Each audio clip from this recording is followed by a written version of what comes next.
Welcome off to the web.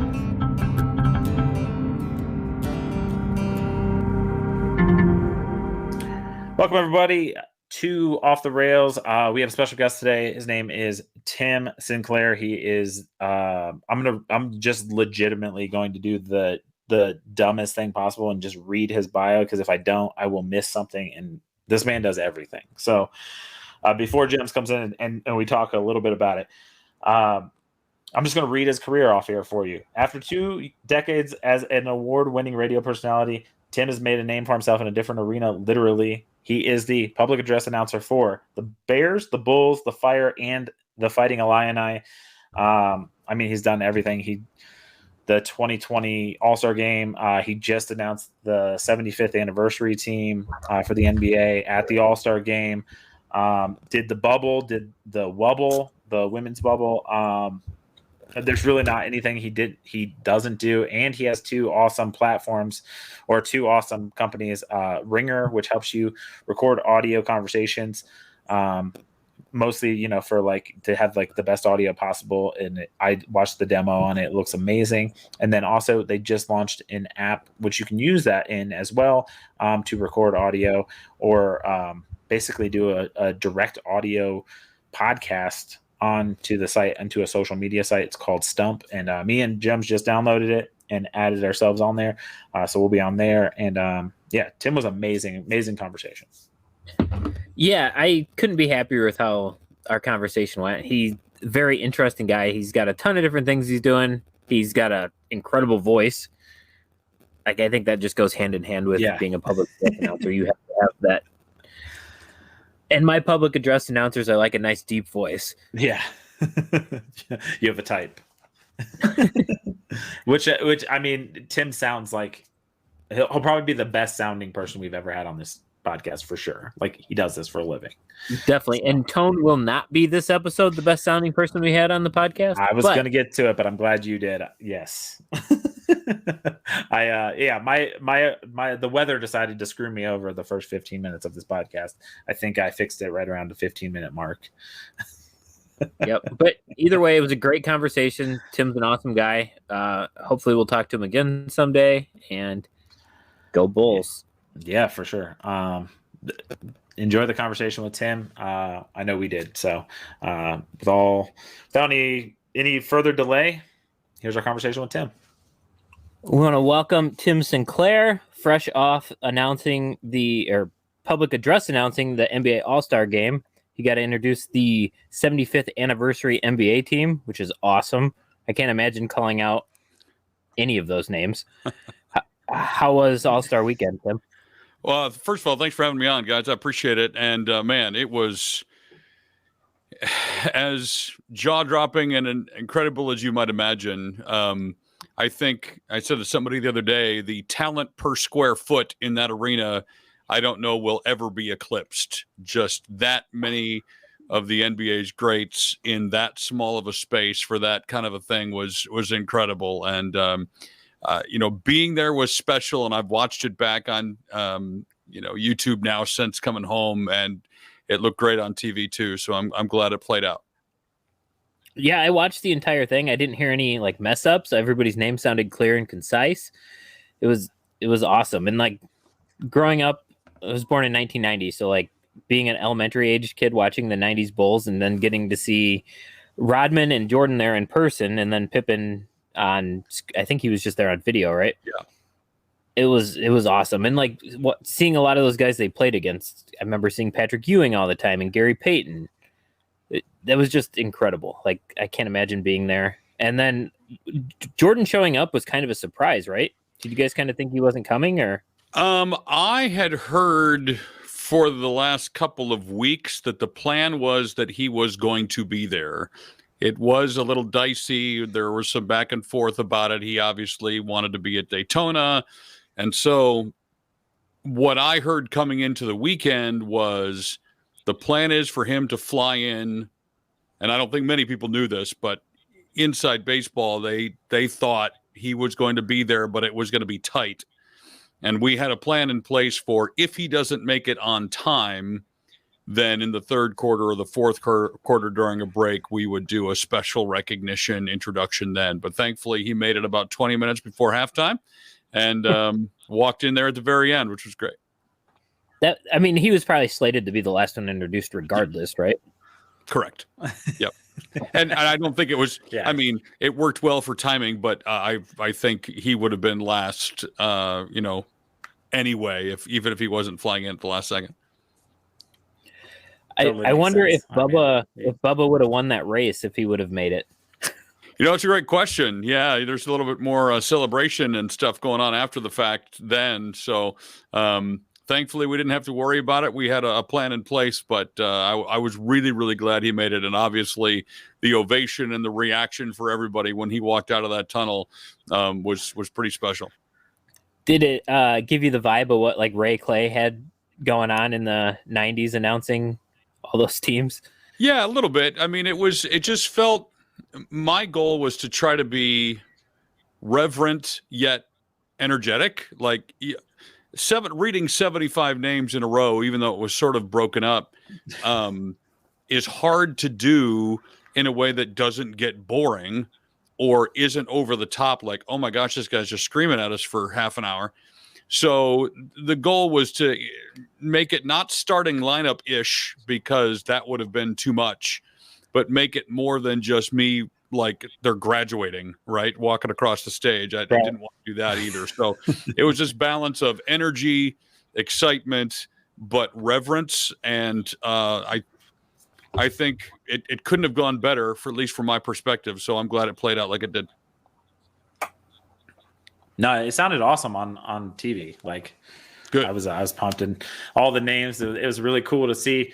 My daughters are 13 and 14, and they're basketball players, and they love the WNBA. They love the NBA, but they don't really know a ton of the history of the NBA. So it was like they were like, "Oh, I know that name," and then like it kind of led to like cool conversations of like, "Oh yeah, so and so did this and this and this," and so it was kind of like getting to relive your childhood with them. Like, and they were like, but then of course they're pumped for like the Steph Currys and stuff like that. They're like, "Oh, we know that guy." Well, in my childhood, it's pretty awesome. And I walked into the bathroom, like they use these, they put you in, you have access to certain things that not the rest of the crowd doesn't have access to. And so I right before the show, I'd walked in to just, because I had 4 hours, I was going to be sitting there. I knew it. I had to make sure I hit the bathroom before we got started. And in a matter of 3 minutes, I had brief conversations with John Stockton, Clyde Drexler, Hakeem Olajuwon, said hi to Barkley and Shaq. It was just, and they were all within, just a few 100 feet of each other, if not less. And it was just mind blowing. Like 12-year-old me would have been just a mess, because it was super cool. Well, one of my questions.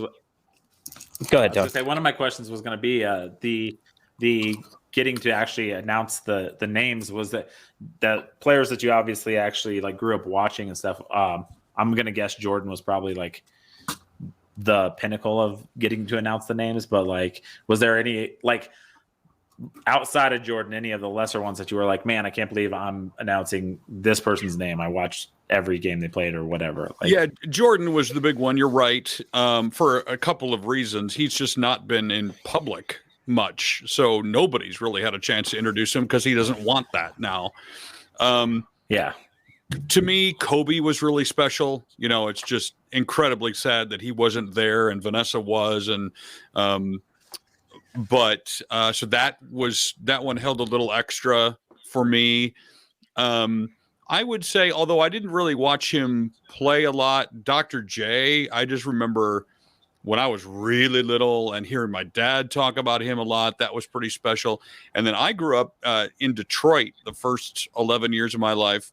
And so getting to do Isaiah Thomas and Dennis Rodman both, I had the two posters I had on my wall growing up were Michael Jordan and Isaiah Thomas.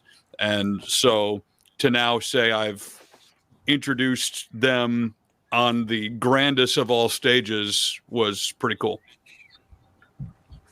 Yeah. That's awesome. Yeah, that is awesome. So growing up in Detroit, if you were a Pistons fan, were you also a Lions fan as a kid? Yeah, I mean, as much as anybody can be. Yeah.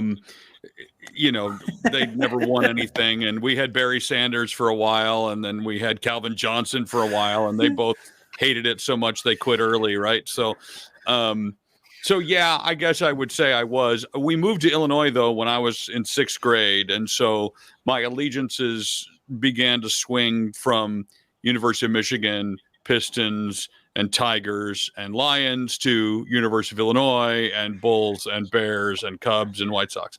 So half of my childhood was Detroit. The other half was Chicago.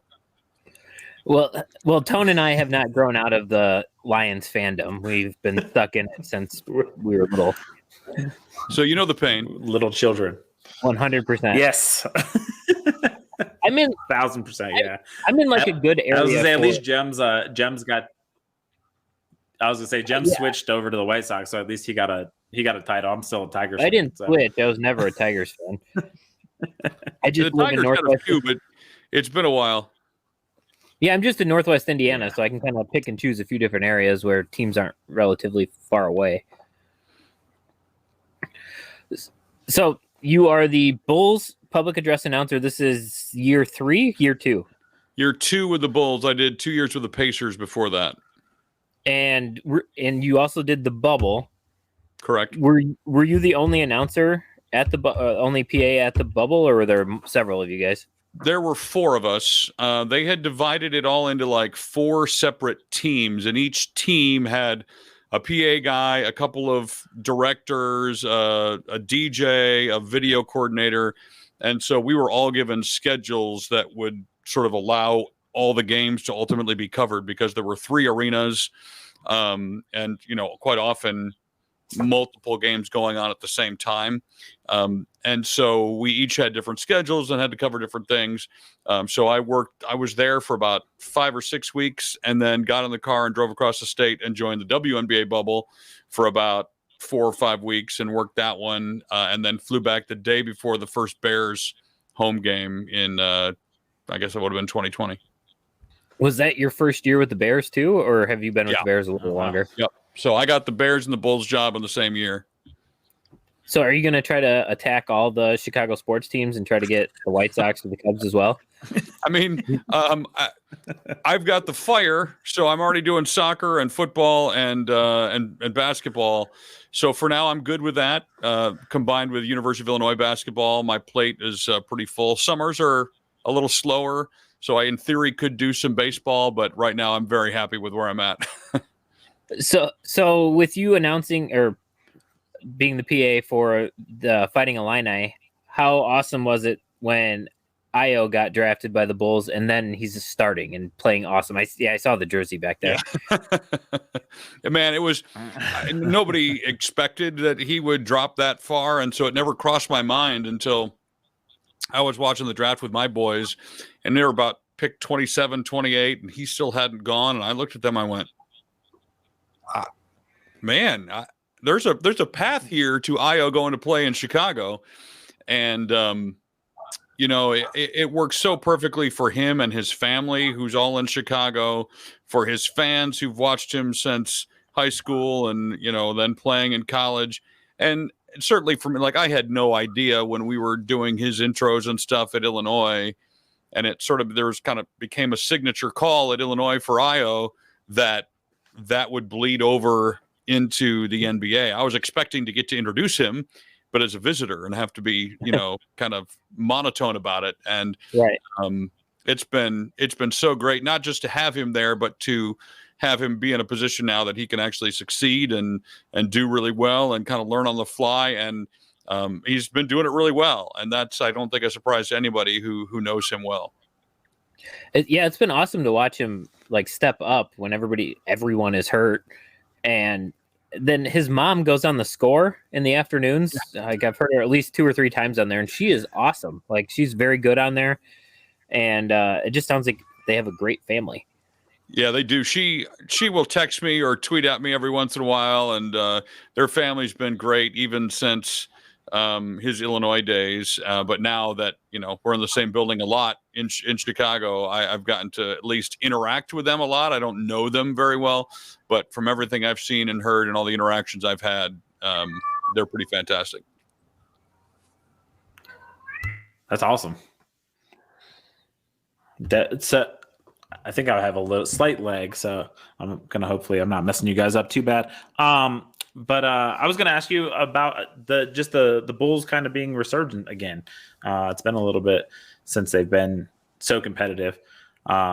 Is the energy level a lot different than like it has been in the past years? I think the first year probably you were there, the fans that were allowed in the stadium were probably far less than they are now. As the stadium capacity upped, as the energy level gone kind of basically through the roof there? And the short answer to your question is yes. But the first year I was there were literally 0 fans until the last 4 games. And the last 4 games, I think we had between 4,000 and 5,000. And the team was, we kind of knew they weren't going to make the playoffs. It was just, sort of rounding out the season. So people were there and they were happy that they were back in a building, but certainly were not very loud. So this year, playing so well, being back to a full capacity, that building is really loud, and it holds the most people of any arena in the NBA. So that helps. You have just if the seats are full, you got more people.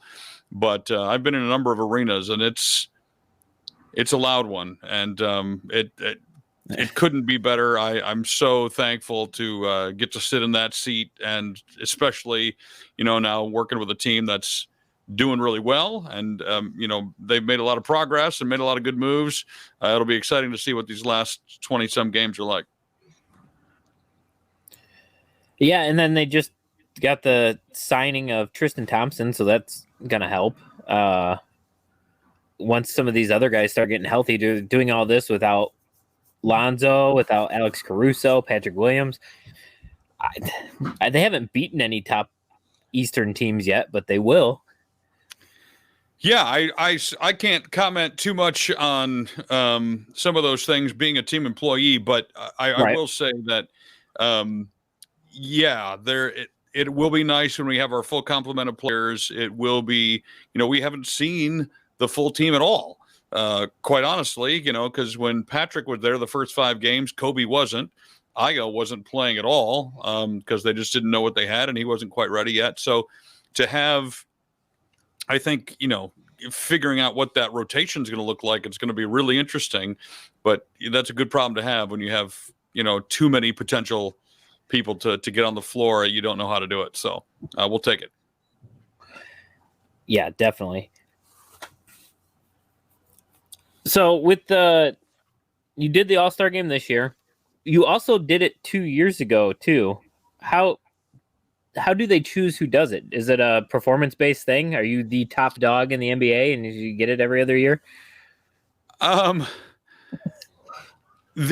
I know is the NBA requests of team ownership across the league when they want to use certain people for certain roles at the All-Star game. So sometimes that's just stage managers. Sometimes that's your dunk team. Sometimes that's, other performers. And so I'm not going to say anything about how they determine performance. All I know is that they've asked me twice. Last year they couldn't really because it was in Atlanta and there were no fans, and they were trying to use people who were around the table who worked in Atlanta and already passed all their COVID protocols. So I would hope that I get a chance to do it again. But, 2 years ago in Chicago, I called it a once in a lifetime opportunity. And here we are 2 years later, I got it again. So, I hope I never have to say that it's my last one, but I'm always prepared that, hey, if I get to do 2, that's more than most. And so I'll take that. Yeah, that's such an awesome experience. And you did March Madness last year. Did you do all throughout the entire tournament, or did you just do a certain? I did 14 games, 16 games, something like that. I did all the games at Lucas Oil up through the Elite 8. So I had some round of 64 games, some round of 32 games, and then all of the Final 4 or all of the Elite 8 games I did. So there were 4 of those games, and I did 2 one day and 2 the next day. So yeah, I got a lot of experience March Madness really fast. And That's probably more difficult than doing the NBA, I would assume, because you don't know what team you're getting. Well, I mean, you kind of have an idea by the bracket, but you have to learn a whole new set of names. Like, it's not like they're just Big Ten teams there that you might have came across at Illinois. You have the Mercer point guard, and you're like, I don't know. Right. Yeah, we had North Texas, or we had I had Purdue, but I also had a little bit of everybody. I had UCLA and USC and Gonzaga and Baylor and all sorts of teams that some of the stars but it's not like the NBA where it's pretty easy. The starting rotation are pretty household names, at least to the average basketball fan.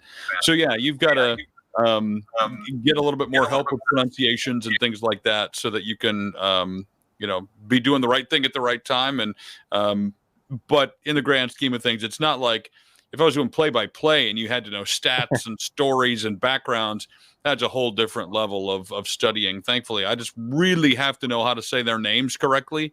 And then once I do, I'm calling the action that happens on the floor, and I don't have to know a whole lot else, which is great. Tone, are you back with us? I think so. Do I sound good? Yes. Yeah, your screen looks clearer too, so I think that helps. Yeah. Yeah, of course, Colorado weather decided to want to start snowing right when this thing started, so I had to move closer to the hardwire. So hopefully that helps.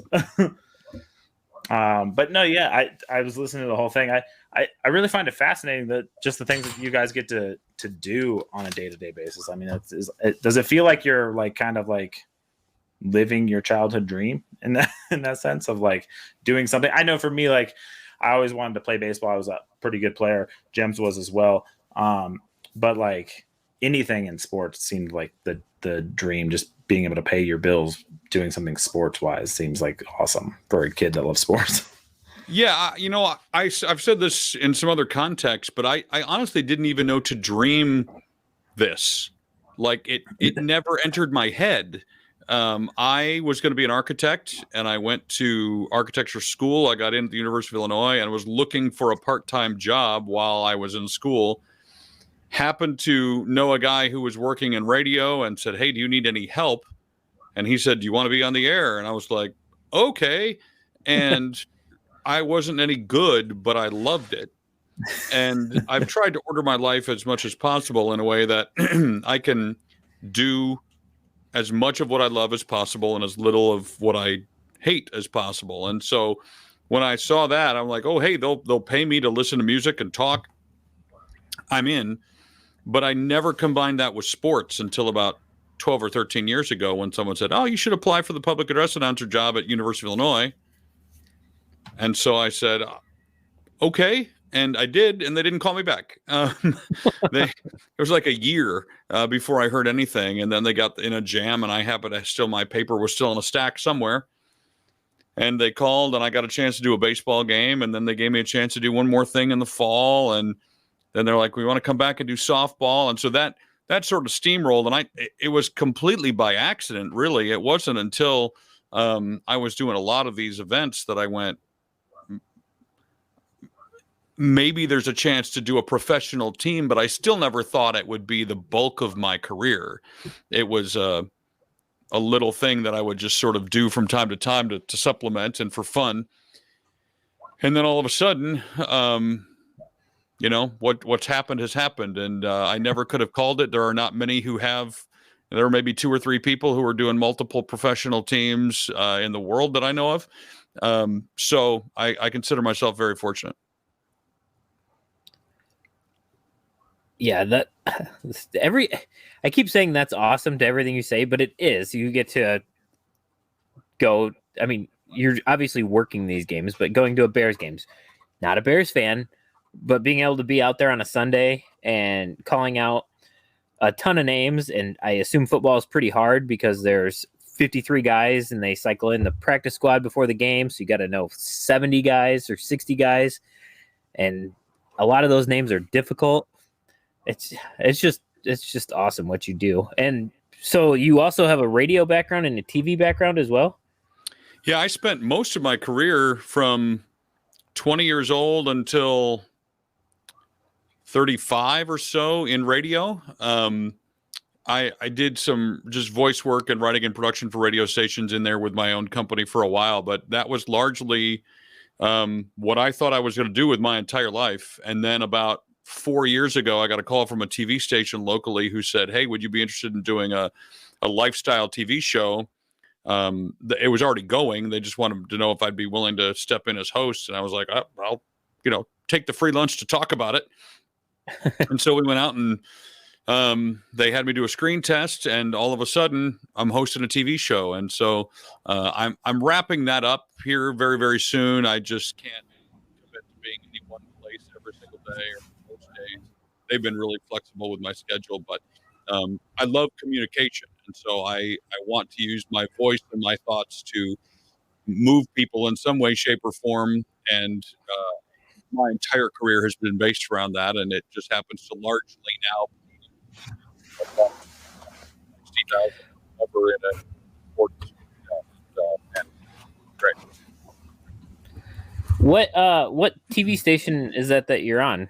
What show is it? It's the CBS affiliate in Champaign, Illinois. So it's Champaign, Springfield, Decatur, Danville, Effingham, like a large part of central Illinois. So I have a place here in Champaign, which is where I am today. And I have a place in Chicago. And I just, depending on what's going on and what sports I'm working or what other things are going on, it depends on that determines where I'm going to be. That was going to be my next question, the logistics of going between Champaign and Chicago, but you pretty much answered that. Yep. Got a place there. And so I can stay wherever I need to, whenever I need to. And now with TV sort of going by the wayside, that'll allow me to be in one place for longer stretches than a lot of the back and forth I've had to do. That seems like a crazy, like, I mean, I guess it's not too bad, I guess, when you're doing something you really like care about. There was something that when I was going through all your accolades, which is nuts, is I don't know, I didn't hear Jems ask it, so I'm going to ask it. By chance, are you left-handed, Tim? At times, loaded question.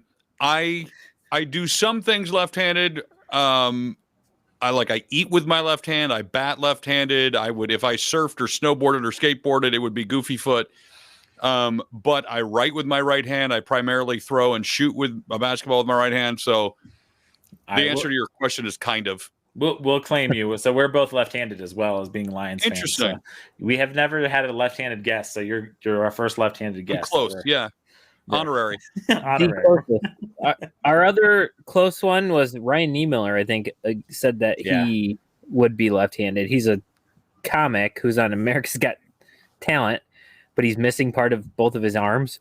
He agreed that he was left-handed. So yeah, both his brothers were left-handed. So he was like, I'd be left-handed. So part of the reason I eat with I've always had sort of that. My parents said I could never make up my mind when I was really little. But when they taught me how to eat, it was the correct way was like when you're cutting meat, you stick a fork in, it's in your left hand to hold the meat down, and then you slice with your right, and then you set everything down, and then you pick up the fork with your right hand, and then I'm like, that's the stupidest thing ever. I pride myself on efficiency. Like if it's already in my left hand and it's already stuck in the meat, just put it in your mouth already. So that was kind of and now I just eat with my left hand. So it feels like you think like a lefty already. See, that's how we think too. Right. I am very right-brained, which controls that side of the body. So I'm sure there's something to that. That's awesome. The other thing I was going to ask you was, because you mentioned you have kids, and I'm sure them having a dad who works in sports, they're probably big sports people as well, or like very interested into it. How cool is it to be in a video game? I mean, you're the voice in 2K22. Yeah, I've got two boys. One's about to turn 13, the other's 14, and they are all in on everything sports, and certainly 2K is their favorite game, and it was long before I was in it. So they, in some ways, they're over it. Like they don't mind hearing it. It's not, but they're used to it, right? Because they hear me everywhere they go. And around here, it's TV, radio, walking into buildings, I'm the voice outside. It's just sort of been their lives, but it is fun to, watch them play, and they intentionally got themselves traded to the Bulls so that, when they do the Open, they hear me. So it's been really cool. And I get to go back again here soon and do all the stuff for 2K23. And that's awesome. That process has been a blast for sure. That's super cool. That's actually something that I didn't think about until you just mentioned it. But I live in a little bit south of Denver, and so like when I go to Denver, you hear like the "Welcome to Denver." Do you have a "Welcome to Chicago" at the airport? My life, one of my bucket list life goals is to be the voice of an airport. I don't care what airport it is, just give me the script. I'll record it. I want to be the voice of an airport or the monorail at Disney. That's awesome. So maybe one day. I mean, looking at your list of accolades, it's coming. It's coming. We'll see. I hope so. And you already have an in at Disney since you worked the bubble. That was at Disney. Exactly. Yeah, kind of. They certainly are familiar with all of us who were there because we invaded their territory for quite some time. That's way cool. Now, was that at the Wide World of Sports, or where was that? Because I've played baseball down there, but I didn't know where any basketball was. Yeah, the games are there. There are 3 arenas, 2 pretty good sized ones, and then one a little smaller, but they made them because it was just a TV show. It was never actually an arena. They just needed room for the basketball court. So those were the Wide World of Sports, and then we were on the NBA took over 2 of the Disney campuses of their hotels and were, bussed back and forth between the 2. That's awesome. And I know the WNBA was on a soundstage, which I thought was pretty cool. Yep. It wasn't an arena at all. It literally was a set used for movies, and they set up their 2 courts and put pipe and drape around them. And it was literally a TV show is what they were trying to do. And it worked out great. Yeah, no, definitely. I'm actually surprised that, because you being in Chicago and one of the teams that you could potentially go be the PA announcer for, because they play in the summer times, is if the WNBA ever gets a Chicago team. Why don't they have a Chicago team? Isn't the Sky in Chicago? Oh, I mean, they used the other form of they don't actually play in Chicago, right? They actually play outside of Chicago. I mean, they're called the Chicago Sky, but they play in the suburbs somewhere. Yeah. I don't remember what arena they're in. I don't know why Hoffman Estates is.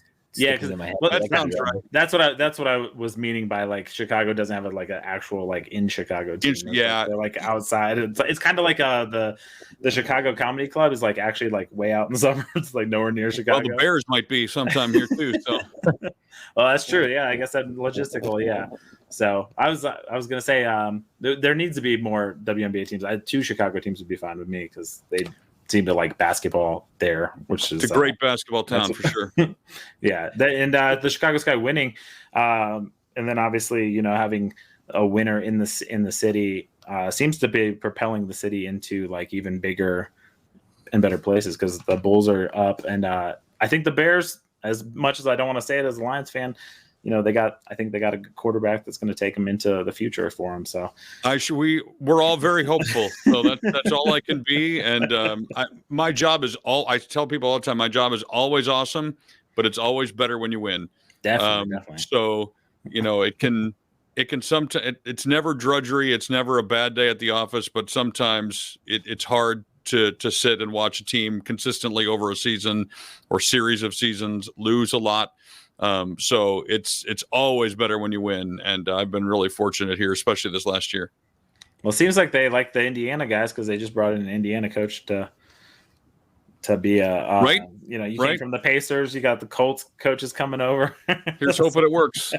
So definitely, I was going to ask you. So I produce podcasts on the side for NFL players, and one of the players that I did that for was Mike Adams. I don't know if you ever got to run into him. He was a DB's coach for the Bears last year. So you would know if you ran into him. I know the name, but I haven't met him. Well, that was kind of sort of where my question was going, was with still COVID and all that kind of stuff going on. Is it less interaction, or is there restriction on the interaction? Obviously, where there wouldn't normally be outside of a COVID area for you guys? Certainly last year there was, although in the NFL, our credentials only got us into our press area, and nobody was going to mingle. But in basketball, actually, there was a little more last year because players tend to, once the doors open, not turn around and talk to us at the table as much because there are fans there taking pictures and yelling at them, and so they kind of focus on the court. But when there was nobody in the building, they would sit on the scorer's table and talk to us all the time. So actually, last year there was maybe a hair more. There just weren't very many of us down there. But there's some interaction, and we all, last year we were testing twice before every home game. This year, we're between being masked and vaccinated and boosted, and they're being careful so that, once you're cleared to be down there, then everything's fine. That's awesome. Are the masks for you guys, is that a United Center or NBA rule, or is that still the Chicago mandate? Along the table, both, I think, primarily an NBA rule, because broadcasters don't have to wear them. So the TV and radio guys can take theirs off, but me as a public address guy had to wear mine. I did just find out at the AllStar game, I didn't have to wear it at the AllStar game, which was the first NBA game I'd done ever without a mask. Oh, wow. Well, in the bubble, we didn't have to do it because we're behind glass. But now they've changed the rule moving forward. So I'll be able to, starting with the game, the next game I work, I'll not have to wear a mask, which would be great. That's way cool. Where are you? You're situated right at half court, right? Yep. Who are you sitting next to, like Chuck and Bill, or are you by Stacey? They're a little farther down. TV and radio are kind of on the ends, and then all the stats and scorekeepers and stuff are in the middle. If there's national TV, they've got what's called a timeout coordinator in there. And then, Bob Rosenberg, Rosie's he's been the scorekeeper since 67 or 6 or whenever the Bulls started. So he's still there, and we're all packed in there like sardines, but we're there. I was going to ask, that was kind of on my list, was with obviously having like a really cool job and something that you really enjoy doing, there's bound to be a worse part, but my question is, best part, worst part of your job? Worst part is hard just because there's not a whole lot I don't like. I guess the hardest part is either not being able to control my own schedule. The good news is it's lined out like months and months and months in advance. But sometimes it's hard to find a week if I want to get away to have no home because I'm doing 4 sports. It's hard to find a week where there's nothing there. Yeah. And I'm contracted everywhere, not full-time anywhere. So, benefits and those kinds of things. Yeah. But again, it's all worth it to me to have the freedom to do what I want to do when I want to do it. The best part from a global perspective is that I love it. And so all of it, there's never a bad day. But to give you a specific, I've always said it'd be cool to work a place where when people show up, they take pictures. Wow, and when people go to the United Center or people go to Soldier Field, like first thing they're doing is like, let's get a picture. We want to take pictures, or we want to come to as close to the court and commemorate this day because it's just that special. Yeah. And so to be a part of a family's or a couple's or a kid's experience of a lifetime that maybe they get once or twice ever, I'm a very minor part of that, but I like being a part of that. And I heard a couple of years after I took the Illinois basketball job, my 3-point call has always been for Illinois. 3 points, Illinois, and then whoever hit it. And in Chicago, it's similar. I just take out the team. It's just 3 points and then whoever made it. And I was walking out of a movie, and this like 9 or 10-year-old kid behind me walking out with his mom and dad was throwing away his trash. And he sort of shot it from a few feet away, and he said, 3 points, Illinois. And I'm like, oh. That was like the coolest thing ever for me. I didn't turn around. I didn't say who I just soaked it in, enjoyed the moment, and kept going. But knowing that, I remember that experience when I was a kid for the people who were in that role. And so to know that I'm now that person for those kids is pretty fun. That's amazing. That's awesome. The one other thing I found out, I think it was Tommy Edwards was saying, the man in the middle thing started from his his daughter told him that he really liked it, or that she really liked it. And then, is that just a Bulls tradition? Where, because I know Ray Clay did it, and you do it now. Is that is that in the job description? He started it, and he did it once, kind of on a whim, and his daughter did say, "Dad, I really liked it when you did that," and so he kept doing it, and it became a thing. And that's, it's always hard when you're taking over for a legend to go, how much of that do I take? How much do I leave? The Bulls wanted it to stay, and so great. I have no problem keeping that up. Jim, with the Bears, you always used to do, there's a timeout, and then the crowd would go, where? And he'd go, on the field. And so that was kind of this, and some people loved it, some people hated it. And so I chose to not keep that. I didn't want to take his thing. Mm-hmm. He'd been doing it for darn near 40 years, but so that's just kind of a judgment call as to what new traditions are we going to try to create, and which of the old ones are we going to hang on to. And you're never going to make everybody happy, but I think in large part, everybody's been really complimentary. So I'll take that. That's awesome. Yeah. I've always wondered sort of about some of those things, like when somebody's known for saying something in particular, like how often, like as like, because you're fairly fresh in your doing for the Bears and the Bulls, like are you nightly, weekly, monthly thinking like, oh, maybe I'll try to add this in, or is it just you feel it, you like it's something you got to feel it? I try to make everything natural. I don't plan anything, even like Iota Sumu, it's now that the Sumu, that's the thing, but it didn't start that way. At University of Illinois, like this first year, it kind of grew into that, and then he hit a big shot, and you get excited, and that happens. And then you're like, ooh, that felt good. And so now it becomes a thing. And then eventually everybody thinks, oh, it's always been that way. Well, not really, but close. And so I never want anything to feel canned or disingenuous or like this was scripted. And so that's what I'm going to say. I want it to come off as authentic. And so hopefully that's what happens most of the time. Definitely. That's I guess like I said, that stuff. So I like that kind of stuff. And I heard you on another podcast, which I wanted to ask you about. How much do you think about the calls as they do go, or maybe that natural thing is the answer? But like you said something about a 3-pointer in the first quarter, while it's good, is different than a 3-pointer to win a game. Like, how do you know? Or is it just like you've done it so much now it's just like, I know a first quarter 3-pointer feels like this, a second quarter feels like the moment, like, is it just that natural feel for you?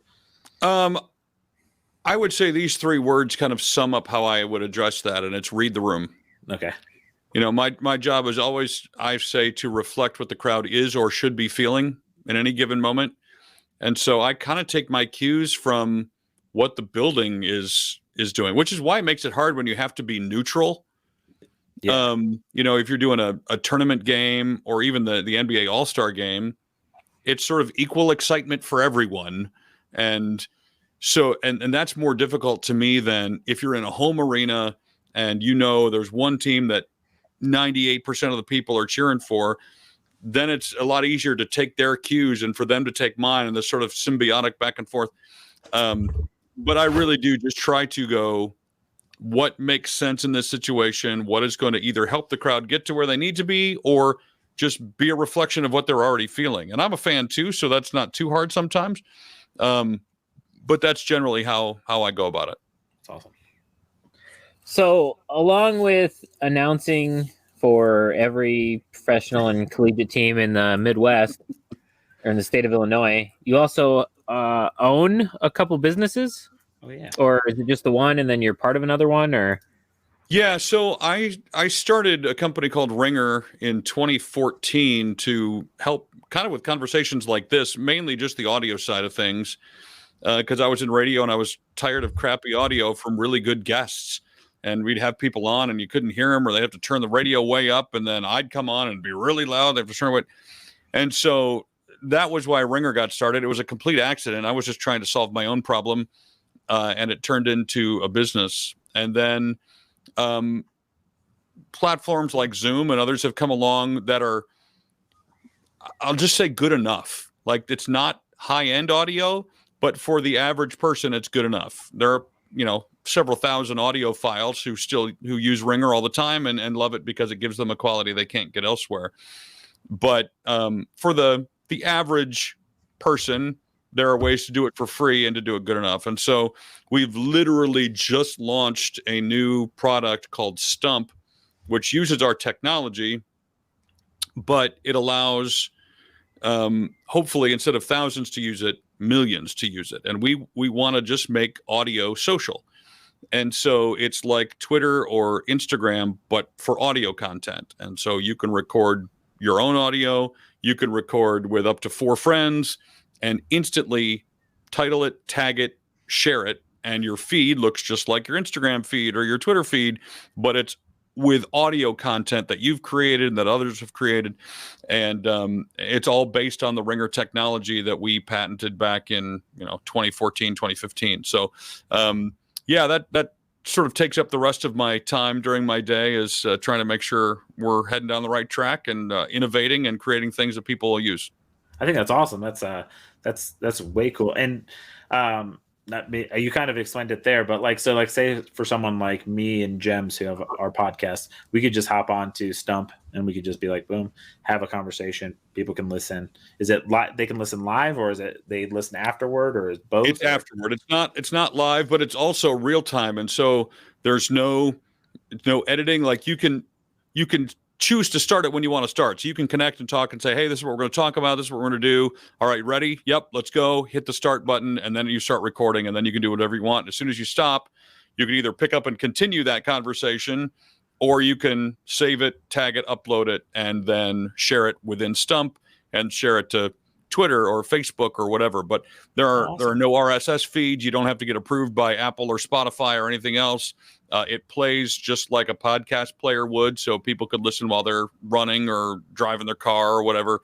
And it saves you from having to have a hosting platform that keeps your content. We're essentially your host, and it's all free.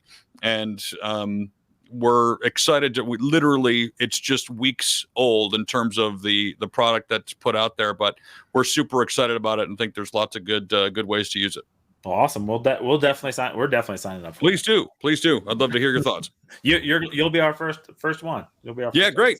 Friend me on there, and we can connect that way sometime too. Definitely, for sure. That's awesome. Yeah, that sounds really cool. Love innovation. Yeah, Tone and I talk about ideas we have for stuff all the time, like different business ideas and stuff like that, and what we can do to make our podcast grow. So it's nice to see you're not just focused on your public address announcing. You have all these other interests, and it's just awesome. Like, it's all kind of helping people communicate, being able to share ideas, and a lot of it involves audio, although I do enjoy writing and some things like that too. But it all is kind of in that same vein. I feel like I've had more experiences than most, I guess, in a lot of those realms: TV, radio, writing books, recording, all that kind of stuff. So it's kind of all in my wheelhouse, but it shows up in different ways depending on what product we're talking about. That's super awesome. I just have one more question, because I like to ask random strange questions. If someone had to PA announce you as the PA announcer, like in the fashion that you do the players, past, like all-time great, and then someone present, if there is somebody, who would be announcing Tim? Who would I want to introduce me? Yes. Man, it would be cool, and he's no longer with us, but Bob Sheppard, who did the Yankees for years and years and is sort of the epitome of the classic PA guy. Like he always said, your job is to be clear, concise, and correct. Not a fan, not a hype man, just be clear, concise, correct. And for baseball, that's kind of still what it is in a lot of cases. Yeah. There's not a whole lot of creativity or energy that goes into it. It's just the facts, ma'am. That's basically how that goes. So that would be kind of fun to hear him in a classic Yankee Stadium kind of style. That would be cool. More modern day, Like I'm friends with Gene Honda, so I mean I'll hear him go Tim, and like all this I hear that all the time. Alan Roach, who does the Super Bowl, would be fun. I don't really know him. I do know Tommy and Ray, who've done the Bulls before me. So maybe Ray Clay and sort of the Bulls style would kind of be fun. But I guess I'm a little jaded in more modern day times because I've just know so many of those guys and I've done it so long myself that it's hard to go. Any one of those would be super crazy awesome. Yeah. But Bob Sheppard certainly would be one. That's way cool.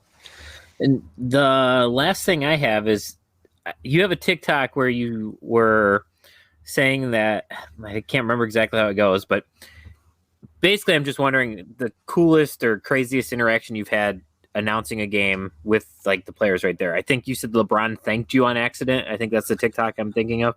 Like, is that it, or have you had some other interesting things happen? Yeah, I mean, there's all sorts of crazy things. One of my favorite things is just being able to listen to coach-player interaction, player-to-player interaction, or official to coach or player interaction, because it all happens right in front of you, and hear, what they say to each other that nobody else gets a chance to hear.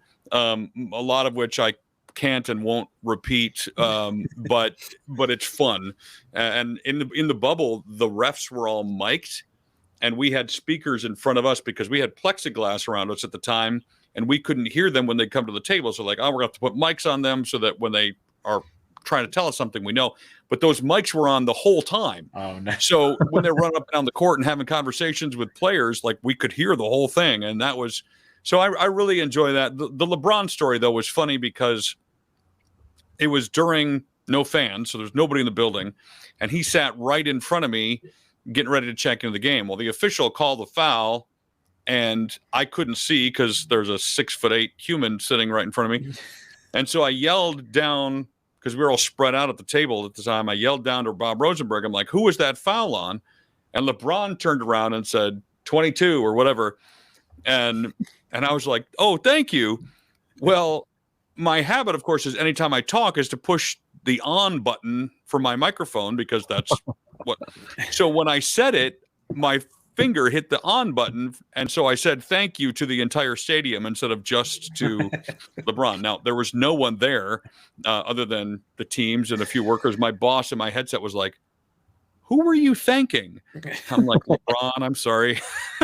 So nobody cared, but it was just one of those, funny interactions that you have. I've had several. Oh, who was it? Played for the 76ers. Tobias Harris. I just called a 3-pointer for Zach LaVine. I did that big 3 points, Zach LaVine. And he looked at me and goes, why don't you do that for us?